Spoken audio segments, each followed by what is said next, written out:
जरूरी नहीं बच जाए जान, अच्छे दिनों में ये तो है आम, मौतें तो होती हैं रोजाना, इसमें क्या है रोना, सांसद का बेतुका बयान। नमस्कार, बिग बुलेटिन में आपका स्वागत है। आपके साथ मैं धर्मराज सिंह।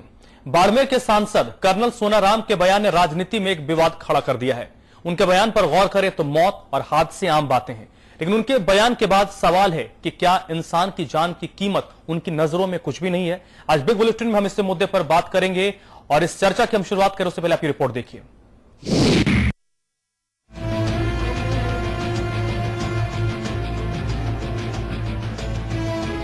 समाधान इनके पास नहीं और जवाब ऐसे देते हैं कि बर्फ भी उबल जाए। बाड़मेर से माननीय का जरा ये बयान सुनिए। होगी तो गिर चल हो गया, गिर गई डेथ होगी, क्या करें उसका बताओ। रोज रात को गिरती है। बाड़मेर के सोलकिया गांव में कई दिनों बाद पानी की खबर आई थी। खबर से भगदड़ मच गई और भगदड़ में पानी से भरा टांका टूट गया। इस हादसे में एक बच्ची की पानी में डूबने से मौत हो गई, दर्जन भर महिलाएं घायल हो गई। लेकिन जब यही सवाल बाड़मेर के सांसद कर्नल सोनाराम से किया गया तो उन्होंने ये बयान दिया। होगी तो गिर चल हो गया, गिर गई डेथ होगी, क्या करें उसका बताओ। रोज रात को गिरती है, क्या करते और पानी में डूब के मरती है वहाँ। बच्ची का पानी में गिरना सांसद जी के लिए आम बात है। मौत रोजाना होती है और इसलिए ये कुछ नहीं कर सकते। हालांकि इनकी माने तो इन्होंने अपने इलाके में पानी के बहुत काम किए।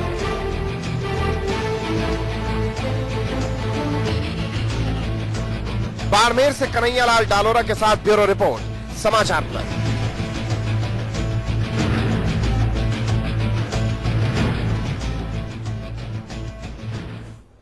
रिपोर्ट आपने देख ली। अब सवाल ही उठता है कि सांसद महोदय आम जनता के लिए इस तरीके का शब्द का इस्तेमाल कैसे कर सकते हैं। क्या इंसान की जान की कीमत उनकी नजरों में कुछ नहीं है?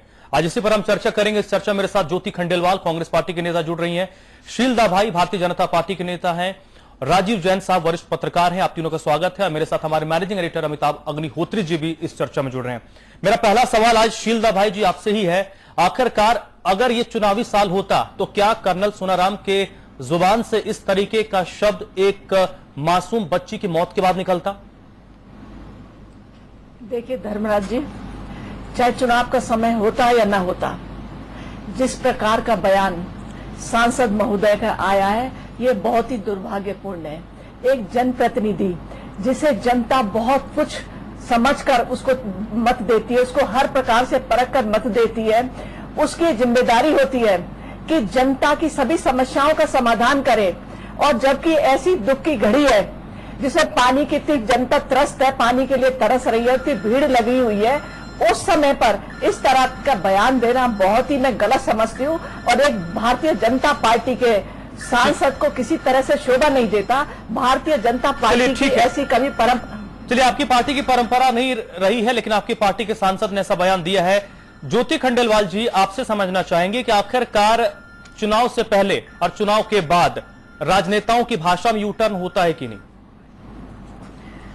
देखिए, आज जो सांसद साहब का बयान था वो तो निश्चित रूप से मैं कहूंगी कि कोई भी सार्वजनिक पद पर व्यक्ति रहे और वो अगर इस तरह का बयान दे तो एक दुखद और बहुत ही मतलब सोचने वाली बात है कि कैसे आप इस तरह का कोई बयान दे सकते हो। अगर इस तरह की मौतें रोज होती हैं, वहां पर इस तरह की घटनाएं रोज होती हैं, तो सांसद का बयान तो इस तरह का होना चाहिए कि कैसे इन घटनाओं की पुनरावृत्ति को रोका जाना चाहिए। अगर ये पहली बार भी हुई है तो भी इस घटनाओं की पुनरावृत्ति को रोके जाने के लिए उनकी ओर से क्या प्रयास किए जा रहे हैं, इस तरह का बयान वहां पर आना चाहिए। या वो आगे क्या प्रयास करेंगे, कोई घटना अगर पहली बार हुई है तो आगे इसकी पुनरावृत्ति नहीं हो इसके लिए वो क्या प्रयास करेंगे, लगातार हो रही है तो उन्होंने साल भर में उसके लिए क्या प्रयास किए हैं, ये संदेश जनता के बीच में जाना चाहिए। लेकिन मैं कहना चाहूंगी कि शायद बहुमत मिलने के बाद भारतीय जनता पार्टी में हम ये देख रहे हैं लगातार जिस तरह से बयान आ रहे हैं, चाहे आप मंत्रियों के बयान देखिए, किसानों की आत्महत्या पे जो कृषि मंत्री है प्रभुलाल सैनी जी, उनका बेतुका बयान आता है। जब हत्याएं हो जाती हैं, 200 लोगों को नामजद रिपोर्ट दर्ज होती है, का बयान ऐसा आता है और आज कर्नल सोनाराम जी का बयान ऐसा आता है। ज्योति जी, हम बहुत ब्रॉडर नहीं ले जाएंगे। ज्योति जी, हम बहुत ब्रॉडर नहीं ले जाएंगे, आज सांसद पर ही रहते हैं। राजीव जैन साहब, जो सवाल मैंने पूछा कांग्रेस की नेता से, वो सवाल आपसे भी है, बॉडी लैंग्वेज में बदलाव होता है कि नहीं नेताओं का, चुनाव से पहले और चुनाव के बाद जब जीत के माननीय का तमगा लग जाता है? बिल्कुल धर्मराज जी, आप सही कह रहे हैं, क्योंकि जो सांसद महोदय ने जिस ढंग का ध्यान दिया वो संवेदनहीनता की पराकाष्ठा है। कहीं भी सांसद को तो अपने क्षेत्र की समस्या का समाधान करना चाहिए था, जबकि वो समस्या को कहीं उठा ही नहीं रहे थे। और जब 15 दिन बाद वहाँ पानी आया तो उसके लिए जो भगदड़ मची और उसमें एक छोटी बच्ची की जान जाती है, तो उसके बाद वहाँ के लोगों को उनको सांत्वना देनी चाहिए थी, वहाँ की समस्या को और गहराई से देखना चाहिए था। लेकिन इसके बजाय सांसद ने जिस ढंग का बयान दिया वो तो मतलब पूरी पार्टी के लिए शर्मसार करने वाला मैं मानूंगा कि वो कहीं ना कहीं घमंड में। और ये सांसद महोदय ऐसे हैं कि ये पहली बार तो सांसद बने नहीं है, इससे पहले भी सांसद थे, विधायक भी थे और कांग्रेस से थे। उसके बाद अभी भाजपा में आए और सांसद बने हैं वहाँ, और वहाँ एक बड़े नेता को हरा के ये वहाँ जो बने हैं सांसद, उसके बाद शायद लगता है कहीं इनमें बहुत ज्यादा। बिल्कुल राजीव साहब, भले जनप्रतिनिधि रहे ना हो, सार्वजनिक जीवन में रहे, अमिताभ जी को चर्चा में लाऊंगा। अमिताभ जी, आखिरकार टोन में बदलाव क्यों हो जाता है? इसमें 2-3 सवाल बड़े महत्वपूर्ण हैं। दुर्भाग्यपूर्ण है, बयान निंदा के योग्य है, इतने से बात नहीं बनती। हर गलत बात दुर्भाग्यपूर्ण है, लेकिन दुर्भाग्यपूर्ण के आगे भी जाना पड़ेगा ना हमको। दुर्भाग्यपूर्ण करके हम ऑटो पकड़ के अपने घर चले जाएंगे तो ये बयान नहीं रुकेंगे। बयान देने वाले की मजम्मत भी होनी चाहिए, वो भी करनी हमें आपको पड़ेगी, हमको करनी होगी, राजीव भाई को करनी होगी, ज्योति जी को करनी होगी, शील भाई जी को करनी होगी। दुर्भाग्यपूर्ण कह के जाने से काम नहीं चलेगा। 3 बातें बड़ी महत्वपूर्ण। ये वो कोहिनूर है जिसको कांग्रेस से चुरा के लाई थी भाजपा। ये वो दुलारे राजनेता हैं जिनके लिए जसवंत सिंह को कुर्बान कर दिया गया था कि ऐसा नगीना मिलेगा नहीं, इसको पकड़ो, इसको लोकसभा भेजो, ये नगीना है। कर्नल सोना, ज्योति खंडेलवाल जानती होंगी और राजीव जैन जानते होंगे, कर्नल सोनाराम जब तक गहलोत की सरकार रही तब तक ये वहां अपनी ही सरकार की नाक में दम किए रहे। ये आड़े तिरछे बयान आज नहीं दे रहे, मेरे ख्याल से जब से इन्होंने होश संभाला तभी से दे रहे हैं। इनकी उपयोगिता ही आड़े तिरछे बयान देने की थी। मेरी बात से राजस्थान में वो सब लोग परिचित होंगे जो कर्नल सोनाराम से परिचित होंगे। एक दूसरा सवाल, बिटिया डूबी कि नहीं डूबी अलहदा मसला है। उस सांसद को जरूर डूब जाना चाहिए शर्म के सागर में जिसके संसदीय क्षेत्र में शील दवाई पानी के लिए भगदड़ मच जाए। और अगर वो सांसद सत्तारूढ़ दल का हो तो उसको बिना कोई देर किए डूब जाना चाहिए शर्म के महासागर में। आप समझ रहे ना? नान्या पंथा आयनाए, वेद ने कहा कोई दूसरा रास्ता नहीं डूबने के अलावा इनके सामने। जासु राज प्रिय प्रजा दुखारी, सो नृप अवस नरक अधिकारी। तुलसीदास कह गए 360 साल पहले। कितना? 360 साल पहले। 15 दिन से पानी क्यों नहीं आया? ये सांसद के लिए शर्मिंदगी का सवाल नहीं है क्या? ये पगड़ी क्यों बांधे हैं भाई? क्यों बांधे हैं पगड़ी? जिस सांसद के इलाके में 15 दिन पानी नहीं आया उसको पगड़ी बांधने का हक है क्या? शील भाई, उसको पगड़ी बांधने का अधिकार नहीं। लोकतंत्र में सांसद रहने का अधिकार नहीं। इस्तीफा दे, अपने घर जाए। और अभद्र टिप्पणी रोज मरती है, मैं क्या करूं? डूब के मर जाती है। आप उसके मरने पर कुछ नहीं कर सकते क्योंकि आप खुदा नहीं है। हमको भी पता है आप एक सांसद भर हैं, आज है कल नहीं भी रहेंगे। लेकिन मालिक ये तो हमको बता दो, आपके इलाके में 15-15 दिन पानी क्यों नहीं आता? और आप पगड़ी बांध के घूम रहे हो रंग बिरंगी। आप महाराजा गज सिंह हो रहे हैं, ये जय सिंह हो रहे हैं। राजतंत्र चलाना चाहते हैं क्या? ऐसे अभद्र लोग जिनकी आंख में पानी नहीं हो वो बाल्टी में पानी भी नहीं दे सकते। शील भाई, लिख लो कागज पर। जिम्मेदार लोगों के पहले आंख में पानी होना चाहिए, तब बाल्टी में पानी दे पाएंगे। जिनकी आंख का पानी मर गया उनसे क्या उम्मीद करेंगे? आंख का पानी सबसे महत्वपूर्ण है। रहीमन पानी राखिए, बिन पानी सब सून। पानी गए ना उबरे मोती मानुष चून। मिनरल वाटर की बात नहीं कर रहे थे रहीम, आंख के पानी की बात कर रहे थे। जिसकी आंख का पानी मर जाए उससे क्या पूछे और क्या बताए। ये पगड़ी बांध के बैठे जलूस में आए हैं क्या? ये भागवत में आए हैं या अमित शाह जी की रैली अटेंड करने आए हैं? जिनको इतनी तहजीब नहीं, इतनी सलाहियत नहीं कि शोक में कैसे बोला जाता है। हम लोग भी किसी की गमी में जाते हैं तो सिर पर हाथ रख के कम से कम सिर झुका के तो कहते हैं भाई बड़ा बुरा हुआ, बड़ा दुख हुआ। 100 साल के आदमी की मृत्यु पर भी यही बोला जाता है। पता है जाना है सबको, जो आया है सो जाना है। जिसको मर्यादा का ज्ञान नहीं, हिंदुस्तान के संस्कारों का ज्ञान नहीं, भारतीय जनता पार्टी को सोचना पड़ेगा। ऐसे ऐसे कोहनूर आपने जुटाए हैं, अपने मुकुट में लगाए हैं शील भाई। ये कलंकित कर रहे हैं व्यवस्था को, ये कलंकित कर रहे हैं राजस्थान की मर्यादा को, ये कलंकित कर रहे हैं लोकतंत्र को, ये लोक जीवन को कलंकित करने वाले लोग हैं। कैसी अप्रोच? जिम्मेदारी किसकी है? राजीव जैन की जिम्मेदारी है तो इनको कटघराम खड़ा करे। ये पानी देने के मंत्री हैं क्या शील भाई? ये पानी देने के मंत्री हैं क्या राजीव जैन? ये ज्योति खंडेलवाल है। तो इन्हीं से सवाल पूछूं, आपको विदा करूं? नहीं ना। रूलिंग पार्टी का सांसद, उसके गांव में 15 दिन, उसके कॉन्स्टिट्यूंसी में 15 दिन पानी नहीं किसी इलाके में, फिर भी ये तेवर, दादा रे दादा, लग रहा सीधे राणा सांगा से मिलके चले आ रहे हैं अभी अभी। ये जलवा, ऐसी कलपदार टोपी पगड़ी अच्छा नहीं है। वाजपेयी जी कहा करते थे शील भाई, अगर आपको उनसे मिलने का अवसर मिला होगा तो आपको स्मरण होगा, वो कहा करते थे ये अच्छी बात नहीं, ये अच्छी बात नहीं। वही कहूंगा, ये अच्छी बात नहीं है। शीलदा भाई जी, आखिरकार जो एक सवाल अमिताभ जी ने उठाया, आखिरकार ऐसे नेताओं का मनोबल क्यों बढ़ता है? आपकी पार्टी हो या कांग्रेस पार्टी की बात हो, कोई कार्रवाई नहीं होती है संगठन के स्तर पर भी, और सरकार के स्तर के अगर कोई लोग हैं तो उन पर भी कार्रवाई नहीं होती है। देखिए अमिताभ जी, आपने जो कुछ भी कहा मैं आपकी बातों से सहमत हूं, और मैं चाहूंगी कि ये जो सांसद महोदय हैं सार्वजनिक रूप से माफी मांगे।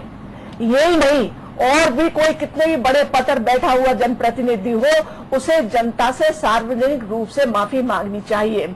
और मैं समझती हूँ ये अगर प्रकरण, और निश्चय ही ये प्रकरण नरेंद्र मोदी जी तक जाएगा। नरेंद्र मोदी जी सभी सांसदों का पूरी डायरेक्टली मॉनिटरिंग करते हैं, तो निश्चय ही इसके बारे में वो सोचेंगे और कोई ना कोई कार्रवाई अवश्य ही कहेंगे। उन्होंने, नरेंद्र मोदी जी हमेशा कहते हैं सांसदों को आपको गांव में रहना है। उन्होंने आदर्श ग्राम योजना भी अभी जो चला रखी है, उसके तहत ये पानी की व्यवस्था भी आती है। शील भाई जी, मोदी जी कहते हैं मैं प्रधान संतरी हूं, प्रधान चौकीदार हूं, ठीक। और ये जो सांसद हैं ये मुझे लग रहे हैं कि राजा महाराजाधिराज। कैसे चलेगा? किसकी बात मानूं? जो आंखों से देख रहा हूं या मोदी को? मैं तो इन्हीं पर यकीन करूंगा, सोनाराम पर, जिनको देख रहा हूं। मोदी संतरी है कि प्रधानमंत्री है मोदी जाने, लेकिन उस इलाके का आदमी तो इनको देख रहा है जो पगड़ी बांधे हैं, एक हाथ की पूंछ पीछे लटक रही है पगड़ी में, और बोल रहे हैं कि मर जाते हैं। हम क्या करें भाई, क्या करें? बोलो, डेथ हो गई, हो जाती है, डूब के मरी जाते हैं लोग। ये किस कौन का जीवन है इनका? बिल्कुल अमिताभ जी, मैं आपसे विश्वास के साथ कह रही हूँ कि नरेंद्र मोदी जी इस तरह का व्यवहार किसी भी हाल में बर्दाश्त नहीं करेंगे। और ये बात जब आपने उठाई है तो ये आगे तक भी जाएगी, और निश्चय ही इस पर कोई ना कोई कार्रवाई अवश्य होगी। ठीक है, देखेंगे जब जब जब जब हो जाएगी तो बधाई देने आऊंगा। राजीव जैन जी, क्या इनकी जो आड़े तिरछे बयान देने की जो योग्यता है, क्षमता है कर्नल सोनाराम की, हालांकि इनको सबसे बढ़िया सर्टिफिकेट तो अशोक गहलोत ही दे सकते हैं, उनसे पूछिए तो वो सब सारा बता पाए इनकी योग्यता कितनी है।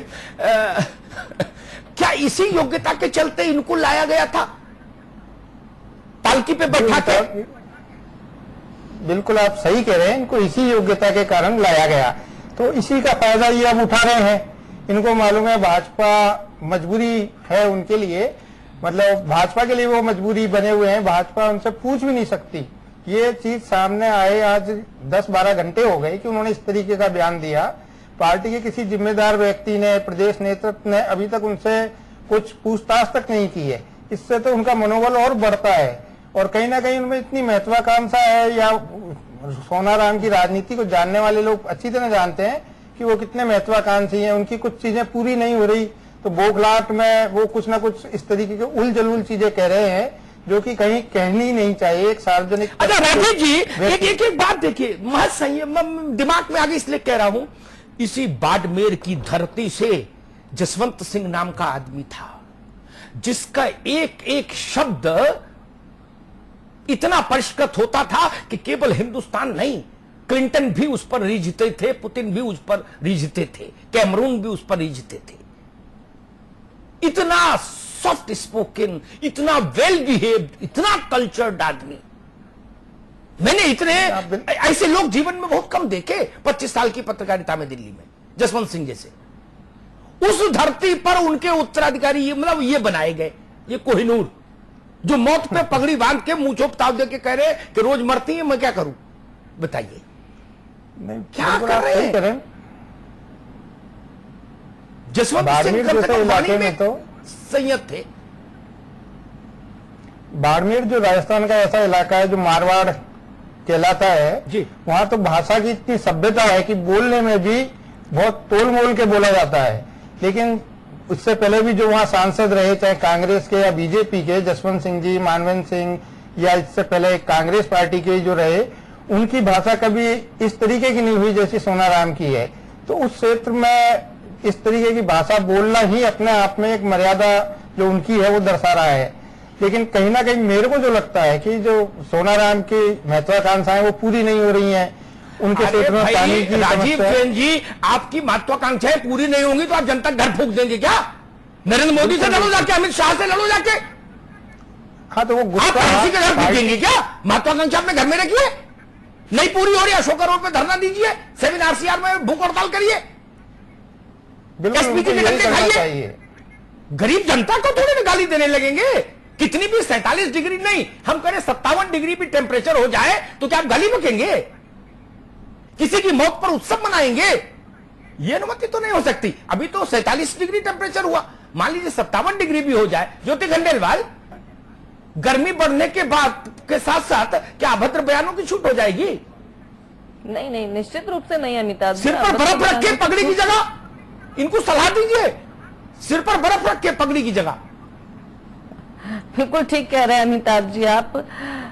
कम से कम ये तो एक बहुत बड़ी जिम्मेदारी सरकार की बनती है कि आप सही कह रहे हैं, आप पानी की व्यवस्था नहीं कर पा रहे हैं, लोग पानी के लिए अगर आ रहे हैं, आपके पास इकट्ठे हो रहे हैं, या तो मैं तो कहूँ आक्रोशित भी हो रहे हैं, तो एक सार्वजनिक जो पद पर बैठा हुआ व्यक्ति, उसकी जिम्मेदारी बनती है कि वो समस्या को कैसे दूर कर सकता है। लेकिन यहाँ तो बहुत ही उलटी घटना हो रही कि इतनी संवेदनहीनता का परिचय दिया जा रहा है। मेरा ये मानना है कि ऐसे मामलों में मुख्यमंत्री जी को इंटरफेरेंस करना चाहिए। उन्हें बीच में आकर के, अगर सोनाराम जी ने इस तरह का बयान दिया है तो कम से कम ये तो कहना चाहिए इनका व्यक्तिगत बयान है, भाई हमारी पार्टी की तरफ से ये बयान नहीं है और हम वहां पर पानी की व्यवस्था शीघ्र रूप से करेंगे, और जो मृतका है, ये बच्ची है, उसके लिए ये मुआवजे की घोषणा जो है वो तुरंत प्रभाव से की जानी चाहिए। तो ऐसे समय पर मुख्यमंत्री जी का भी पर्दे के पीछे रहना और लगातार इस तरह बयानों का आना, निश्चित रूप से ऐसा लगता है कहीं ना कहीं कि बीजेपी बहुत ज्यादा बहुमत प्राप्त करके बहुत निश्चिंत सी हो गई है। शील जी, आपने कहा कि प्रधानमंत्री कंसर्न लेंगे। बाड़मेर से खबर दिल्ली पहुंचते पहुंचते वक्त लग जाएगा, जयपुर तक तो खबर पहुंची गई होगी, तो आखिरकार 12-14 घंटों में एक्शन क्यों नहीं हुआ? हमें नजर तो आना चाहिए कि कम से कम उनसे पूछा तो जाता कि भाई आपने किस परिस्थितियों में इस तरीके का बयान दिया। देखिए धर्मराज जी, जब आपके चैनल पे आया है तो ये तो बहुत ज्यादा बात आगे तक चली गई है, और मैं निश्चित तौर पे कह सकती हूँ कि मोदी जी के पास भी ये पहुंची होगी, मुख्यमंत्री जी मैं के जयपुर पास की भी बात कर पहुंची रहा हूँ, होगी। दिल्ली की बात नहीं कर रहा हूँ, मैं जयपुर की बात कर रहा हूँ।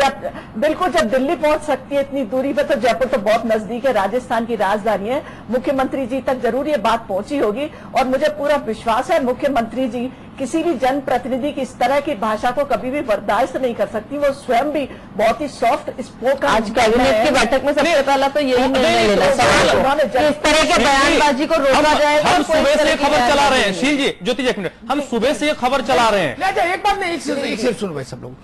जो शील धवई जी, मैं प्रक्रिया बता दूं, सांसद मुख्यमंत्री के अधिकार क्षेत्र में नहीं आता, एक प्रक्रिया समझिए, ठीक है। ये अशोक परनामी नाम है, हाँ जी, अशोक परनामी के अधिकार क्षेत्र में आते हैं, समझिएगा बात को मेरी। अशोक परनामी को इनको कारण बताओ नोटिस जारी कर देते, मैं बरी कर देता बीजेपी को। आप समझ रहे हैं ना?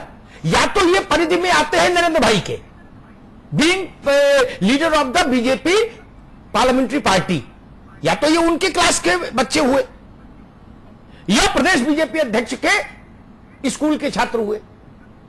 2 हेडमास्टर हैं इनके, ठीक। तो पहले जयपुर में जो परनामी जी बैठे हैं वही इतनी कृपा करते, एक कारण बताओ नोटिस जारी करते और प्रेस को जारी कर देते। हम मान लेते कि भाई आपके दिल में बड़ी गहरी चोट लगी है, आप ऐसे अभद्र बयानों से बहुत नाराज हैं। शील दवे जी, 4 लाइन टाइप करनी थी। बिल्कुल अमिताभ जी, मैं निश्चित तौर पर उनके पास से बात नहीं आया था पहुंची। क्या दफ्तर में? शील दवे, आज कंप्यूटर टाइपिस्ट नहीं आया था क्या दफ्तर में? क्या मसला क्या था? नहीं अमिताभ जी, नहीं, मेरा सवाल वही है, क्या टाइपिस्ट नहीं था? हम समझना चाह रहे हैं, मतलब नहीं, इसकी कोई जरूरत ही नहीं है। वो निश्चित तौर पर जो इस तरह नहीं, लेकिन आजकल मैंने सुना, है। शील दवे, एक मिनट सुन लो भाई, ये सब सैद्धांतिक बातों में कोई रुचि नहीं मेरी, न जनता की रुचि है, जनता को उबकाई आती है। आप समझ रहे हैं ना? आजकल तो कंप्यूटर की भी जरूरत नहीं, मैं तो नहीं जानता, लेकिन मेरे इस ऐसे नौजवान साथी बताते कि आजकल तो फोन में ही सब टाइप होके मेल चला जाता है। तो परनामी जी तो बहुत महंगा फोन रखते हैं, उसी में टाइप करके 4 लाइन भेज देते कि भाई क्यों ना आपके खिलाफ कार्रवाई की जाए, 24 घंटे में स्पष्टीकरण दे। सेट लैंग्वेज है। जरूर, मुझे विश्वास है परनामी जी ने जरूर। अरे भाई, आपके विश्वास को मैं प्रणाम करूं कि फूल माला चढ़ाऊं। धवई जी, आप मुझे ये निवेदन मेरा सुन लीजिए, समाचार प्लस दिखाएगा तब आप नोटिस जारी करेंगे। ये कोई कसम थी क्या, रस्म थी? आप पहले नोटिस जारी करते तो हम आपके बधाई देने के लिए शो करते और कहते देखिए परनामी जी कितने संवेदनशील है, उनकी आंख का पानी कारण बताओ नोटिस बन के आया है। नहीं, आप इसका इंतजार कर रहे थे कि हम बोले तब नोटिस जारी करेंगे क्या? नहीं अमिताभ जी, उन्होंने निश्चित तौर पर मैं बात की होगी। और भैया जी, मैं तो ये कह रहा हूं, हाथ कंगन को आरसी क्या, पढ़े लिखे को फारसी क्या, नोटिस दिखा दो, मैं प्रणाम कर लूंगा। निश्चित तौर पर कैसे मान लूं? मिलूंगी मैं, स्टूडियो से जाके स्वयं उनसे मिलूंगी और पूरी जानकारी लूंगी कि इस विषय में क्या क्या कार्रवाई की। या राजीव जी, सारी दुनिया में ढिंडोरा हो जाता है, जिनको जानकारी होनी चाहिए बस उन्हीं को नहीं होती। ये माजरा क्या है? ये माजरा क्या है? नहीं, बिल्कुल आप सही कह रहे हैं कि जो सांसद हैं वो जो प्रदेश अध्यक्ष को कहीं पूछते भी नहीं होंगे, जबकि प्रदेश के पास, इनके पास जिला प्रभारी हैं, संभाग प्रभारी हैं, सारी सूचनाएं 1 मिनट में आ गई होंगी। लेकिन उसके बावजूद पार्टी संगठन ने कहीं भी सांसद से इतना तक नहीं पूछा कि आपका बयान ये सही है या गलत है, आपने क्यों दिया। इससे काफी भ्रम फैल रहा है, लोग नाराज हो रहे हैं, लेकिन संगठन क्या कहीं उन पर अंकुश ही नहीं है। राजीव जी, अब शायद व्यक्ति बड़ा हो रहा है, संगठन छोटा होता जा रहा है। वक्त हमारा खत्म हो गया। अमिताभ जी, संपादकीय टिप्पणी। को रहीम कैसे निभे बेर के रुको संग, बेडोलत रस आपने उनके फाटत अंग। आप गलत चुन लाई आदमी शील धवई जी, आप झेल नहीं पाओगे। ये गहलोत जी का ही मादा था जो झेल गए। मैं गहलोत जी को प्रणाम करता हूं यहां से, जो इनको झेल लिए। आप नहीं झेल पाओगे ना। अभी तो ये अंगड़ाई है, आगे और लड़ाई है, कहां कहां झेलोगे? ये रोज ऐसे करतब करेंगे, हम जानते हैं इनको आज से नहीं। आप पता नहीं कितना जानते हैं, हम जानते हैं। एक जसवंत सिंह को निपटाने के लिए राजीव जैन को उम्मीदवार बना देते। आदमी तो भले थे। कई बार गलती हो जाती है। उस इलाके में जिस गांव की बच्ची मर गई, शील भाई जी, आप जाओ चाहे अमित भाई शाह जाएं, किस मुंह से जाएंगे और क्या बोलेंगे? लोग जब वहां कहेंगे कि जिसको हमने आपके कहने पर जिता के भेजा, मोदी जी के कहने पर कि मुझे 300 कमल चाहिए, हमने पगड़ी का मान रखा, उस आदमी ने मेरे गांव की बिटिया मरने पर कहा कि मौत तो रोज होती है, मौत में क्या नया भाई, क्या नया है, क्यों अल्लाह बचा रहा हो? स्वाभाविक मौत होती तो सांसद की बाइट ही नहीं लेता कोई जाता है क्या? किसी के घर में स्वाभाविक मौत हो तो कोई सरकार को तो नहीं उसमें बीच में लाता है ना कलेक्टर को लाता है, ना विधायक को, ना सांसद को। यह परिस्थिति क्यों निर्मित हुई? यह परिस्थिति इसलिए निर्मित हुई कि 15 दिन से पानी नहीं था। क्यों नहीं था 15 दिन से पानी? जिम्मेदारी किसकी है पानी देने की? किसकी जिम्मेदारी है? आपकी जिम्मेदारी। आप असफल रहे और उसके बाद आप ही इस ढंग का बयान दे रहे हो। भाई धन्य है प्रभु, धन्य है। आपके चरण कहां हैं, उनमें मेरा प्रणाम स्वीकार करिए। सोनाराम जी, यह अभद्रता है शील भाई, अभद्रता। और लोकतंत्र में अभद्रता का कोई स्थान नहीं होना चाहिए। जिस पार्टी को अटल बिहारी वाजपेयी जैसे आदमी ने बड़ा किया हो, जिसकी वाणी पर लोग कहा करते थे कि अटल जी गुड़ भले ही ना दे कि सबको, लेकिन कम से कम गुड़ जैसी बात तो सबसे करते हैं। उनके विरोधी भी कहते थे इस बात को। ये उनके उत्तराधिकारी लोग हैं जो मौत पर उत्सव मना रहे हैं, ये मृत्यु उत्सव के रसिक लोग। ये ठीक नहीं, ये ठीक नहीं लोकतंत्र के लिए, जान लीजिए। और जो चीज लोकतंत्र के लिए ठीक नहीं, वो पार्टी को भी लेकर डूब जाती है। आपको याद होगा शील दवई जी, 74 में जो चीज लोकतंत्र के लिए खराब थी, जो रात, उस रात ने कांग्रेस का चेहरा खराब कर दिया जीवन भर के लिए। आपातकाल, याद है ना? जो चीज लोकतंत्र के लिए मुफीद नहीं, वो उस पार्टी के लिए भी मुफीद नहीं होगी। लिख लो आप, ये पत्थर पर लिखी हुई इबारत है। मैं इसे 100 उदाहरण दे दूं। जनता गरीब हो सकती है, मजलूम हो सकती है, असहाय हो सकती है, लेकिन वोट का इस्तेमाल करना जानती है। इस देश की गरीब जनता, राजस्थान की दरिद्र जनता जानती है कि उसके हाथ में और कोई हथियार नहीं, लेकिन उसके हाथ में एक हथियार तो है ना, कि आपके सिर से छत्र उतार दे 1 मिनट में। याद है ना? याद है ना शील भाई जी? कितनी बार छत्र उतरा है, छत्र कितनी बार आप बेरोजगार हुए हैं और कितनी बार कांग्रेस बेरोजगार हुई है। याद है ना दोनों को? फिर ऐसा भ्रम क्यों पालते हैं? क्यों पालते हैं? यह पट्टा 5 साल का है या 500 साल का है? कितने साल का है? 5 साल ना? फिर क्या करोगे?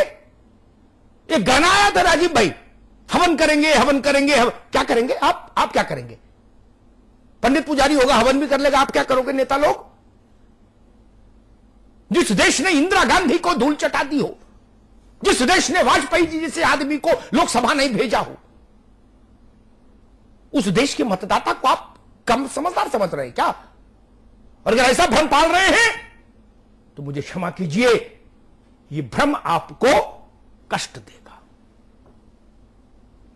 सारी तमाम अच्छी योजनाएं थी, दुनिया भर के अखबारों ने जिनकी तारीफें की जब वो लॉन्च हुई अशोक जी की सरकार में, जनता का निर्णय उसके विरुद्ध क्यों आया? आज समय नहीं, लेकिन हम भी जानते हैं और आप भी जानते हैं कि कहां पर कमी थी जिसके कारण वो निर्णय आया। 99 अच्छाइयां एक साइड हो गई और एक कमी ने सब कुछ खत्म कर दिया। सुनामी हो गई, सुनामी। शील भाई जी, वो कमी थी मां, बहन और बेटी की सुरक्षा का सवाल। एक कमी ने तमाम अच्छी अच्छी योजनाओं वाली सरकार को ध्वस्त कर दिया। यह है जनता का तेवर, यह है जनता का रौद्र रूप, यह है जनता का निर्णायक प्रहार। यह ऐसा प्रहार है फिर जिससे राजनीतिक दल बच नहीं सकते, क्योंकि सरकारों का लाइसेंस जनता ही रिन्यू करती है लोकतंत्र में। वो खुद रिन्यू नहीं कर सकते आप अपने ऑफिस में बैठकर, न कांग्रेस, न भाजपा, न सपा, न बसपा, न कोई। जनता के पास तो जाना पड़ेगा। ऐसे ऐसे कोहिनूरों को लेके दोबारा जनता के पास जाएंगे तो लोग सवाल करेंगे ना, करेंगे तो आपके पास उत्तर नहीं होगा। यही बताने आया था। बहुत बहुत धन्यवाद।